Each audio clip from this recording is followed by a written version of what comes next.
Munafikun suresi. Munafikun suresi Medine'de inen surelerden 11 ayetden ibarettir. Surede münafıklar barada gurrun golgolyan üçin sure bu ayet kalıptır. Şeýle de münafıkların ediyen işleri, dünyanın wagtlaryň lezzetine aldanmalyklary üçin müminlere öğüt nasihatlar berilip, müminlere münafıkların howply ýollaryndan halas boluş ýollary görkezdiler. Rahman ve Rahim bolan Allah'ın adı bilen münafıklar 2 ýyllar senin ýanyňa gelenlerine takyp biz senin Allah'ın ilçisliğine şaýatlyk edýär diýerler.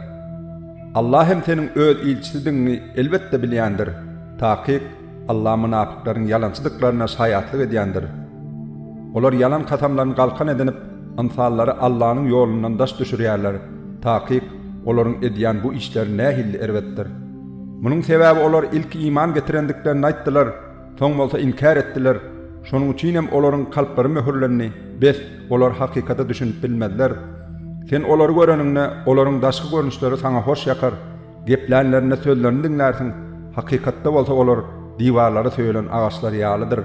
Her bir sesi gowy özlerine garşy aýdylýandyr öýderler. Olar size düşmanlar, olardan daşdyr. Allah olaryň janyny alsyn. Munça äskär delillere garamazdan olar nädip hakykatdan geçip bilýärler. Olara gelin Allah'ın ilçisi sizin günahlarınızın geçilmek için yalkav dilesin diýilenne tekebbirlikleri derarly kellelerini ýakýarlar. Sen olaryň tekebbirlik edip towba etmekden ýüze urýandyklarını görersiň. Sen olar üçin isle yalkav dile, isle de yalkav dileme, olar üçin bar birdir. Allah olary hiç saçan yalkamaz. Takyp Allah pasyklary dogry ýola salmaz. Olar Allah'ın ilçisinin ýanynda garyplary eklenç bermän, goý olar dagap gitsinler diýdiler. Aslında gelin asmanlaryň we ýeriň ähli hazinalary Allah'nynkydyr. Emma münafıklar muňa düşünmediler. Olar Medinäge gaýdyp gelsek görersiňiz, güýçli bolan ejid bolan ol ýerden gowup çykarar diýdiler. Emma güýç Allah'nynkydyr, onuň ilçisininkidir we möminlerinkidir.